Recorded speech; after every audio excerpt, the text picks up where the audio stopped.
অবশেষে ফুটবল বিশ্বকাপ নিয়ে মুখ খুললেন হামজা। হামজা বলেন 2026 বিশ্বকাপের চ্যাম্পিয়ন হবে আর্জেন্টিনা। তার কারণ হচ্ছে তারা ইতিমধ্যেই শক্তিশালী একটা দল, তারা বর্তমানে 1 নাম্বার র্যাঙ্কিং আছে। এবং দেখুন কালকে রাত্রেই ড্রটা হয়ে গেছে, কার প্রতিপক্ষ হিসেবে কে খেলবে। এখান থেকে আর্জেন্টিনার প্রতিপক্ষ সহজ পড়ছে, আর অপরদিকে ব্রাজিলের প্রতিপক্ষ পড়ছে মরক্কো, স্কটল্যান্ড। এখান থেকে বর্তমানে ব্রাজিল অনেকটা পিছিয়েছে। ব্রাজিলের বর্তমানে নেইমার ভালো ফর্মে থাকলেও তিনি ভাই ইনজুরির কারণে বারবার একাদশ থেকে ছিটকে যায়।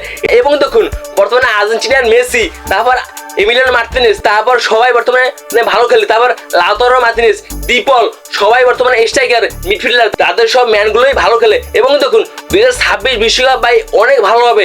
এবং দেখুন মরক্কো ইতিমধ্যে ভালো পারফরমেন্স, তারপর স্কটল্যান্ড, তারপর আর্জেন্টিনা প্রতিপক্ষ করছে আলজেরিয়া, অস্ট্রিয়া এবং জর্ডান।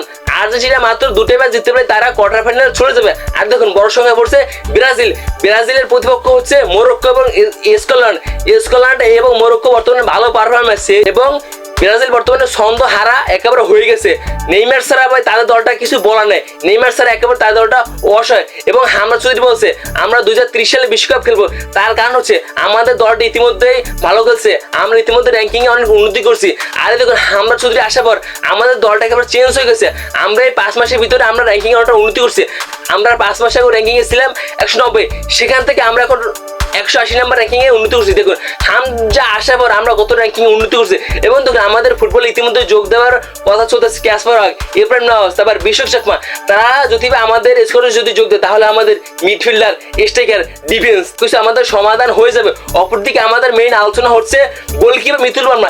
এইভাবে মিতুল মার্মাকে বাদ দিয়ে আমাদের এখন সাইফুল কিরোলার দিকে নজর দেওয়া উচিত, কারণ তিনি ইংলিশ প্রিমিয়ার লিগের সেকেন্ড টারে খেলে থাকে। তিনি কত গোলকিপার ভালো খেলে, তারা যারা ভাই তার খেলা দেখছে তারাই শুধু একমাত্র বলতে পারে। তিনি 6 ফুট 2 ইঞ্চি প্লেয়ার, তার ভাই গোলকিপার দেখলে আমরা সবাই অবাক হয়ে যাবে। তিনি আমাদের বংশগত ফুটবলার। এবং দেখুন আমরা 2030 সালে বিশ্বকাপ খেলবো, এটা হামজা বলে দিছে। আর এবার চ্যাম্পিয়ন হবে 2026 বিশ্বকাপে আর্জেন্টিনা। আপনারা এখনই লিখে লেখেন। আর আমার ভিডিও যদি ভালো লাগে তাহলে চ্যানেলটা সাবস্ক্রাইব করে পাশে থাকুন। ধন্যবাদ।